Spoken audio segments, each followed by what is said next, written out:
Kita lagi bahas DeepSeek dan kebangkitan AI China. Bagaimana Bung Rocky melihat bagaimana kebangkitan ini bisa mengguncangkan Amerika eh, dan juga apa yang pelajaran bisa kita ambil. Iya, ini kita ngomong DeepSeek, apa bahasa Indonesia itu semacam keinginan untuk terus mendalami, kira-kira begitu maksudnya tuh DeepSeek itu. Dan pendalaman itu tadi betul, siapa tadi pakai istilah novelty and impact gitu tuh Pak.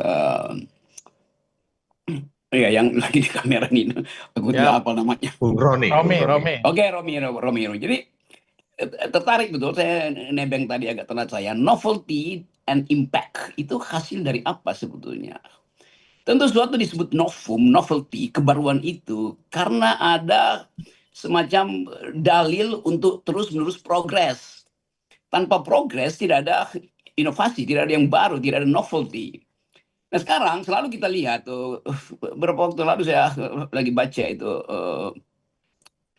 apa namanya itu buku dari Acemoglu itu, Acemoglu tentang 1.000 tahun dia riset bagaimana teknologi itu berimplikasi pada pembelahan, dia sebut aja pembelahan kemakmuran tuh.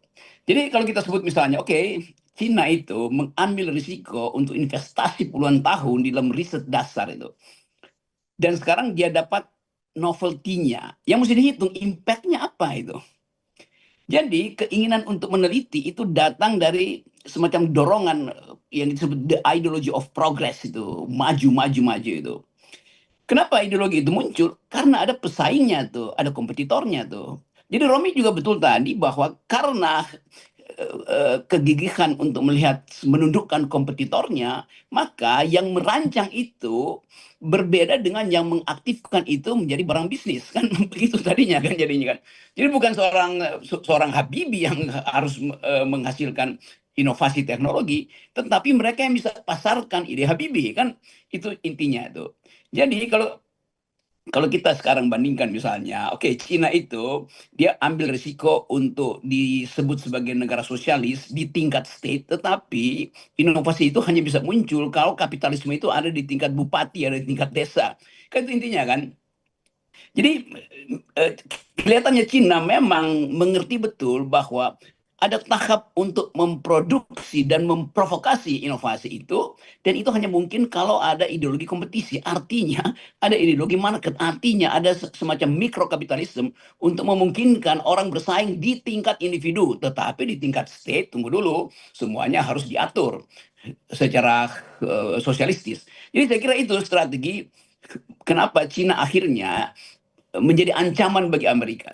Amerika nggak pernah membayangkan bahwa kapitalisme yang dia hidupkan di dalam individu justru dipraktekkan di Cina tuh. Sementara di Amerika bukan itu yang dipraktekkan kan, karena Amerika tetap menginginkan ada sejumlah pajak yang mesti tiba kepada masyarakat tuh, sehingga teknologi juga tergantung pada kemampuan pemerintah untuk menghimpun pajak untuk diinvestasikan ke universitas-universitas. Itu saya kira itu konstruksi epistemnya dulu itu. Sekarang kita lihat misalnya, kan teknologi juga kita harus baca sebagai perkembangan historisnya tuh. Dan 1.000 tahun setelah teknologi mulai dimanfaatkan, yang terjadi di Inggris ada pembelahan antara elite yang menikmati teknologi dan buruh yang tertinggal. Itu yang kemudian menyebabkan sampai sekarang ada partai buruh yang terus-menerus berupaya untuk mengambil alih apa namanya ini mode of production dari teknologi yang basisnya adalah kapital tuh. Demikian juga di Perancis, demikian juga di mana-mana tuh.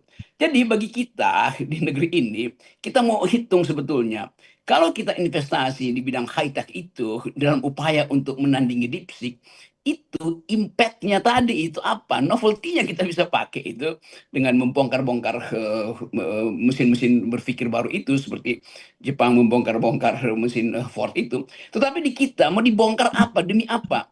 Jadi kadangkala kita berupaya untuk cemburu pada penemuan teknologi baru, tapi begitu kita ikuti itu, kita nggak tahu arahnya apa.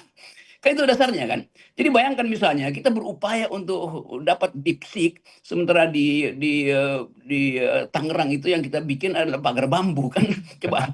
Jadi Sabar, sabar, Bang. Kemampuan-kemampuan itu yang mestinya dituntun oleh a new kind of paradigm gitu kan. Mesti ada semacam tuntunan paradigma. Cina dengan sendirinya ingin mensponsori teknologi karena dia tahu hanya dengan teknologi akan dapat energi baru untuk berkompetisi dengan kompetitornya yaitu Amerika.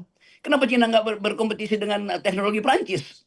Karena jenis teknologi Prancis itu bukan alat kompetitif dengan Amerika, itu dasarnya tuh.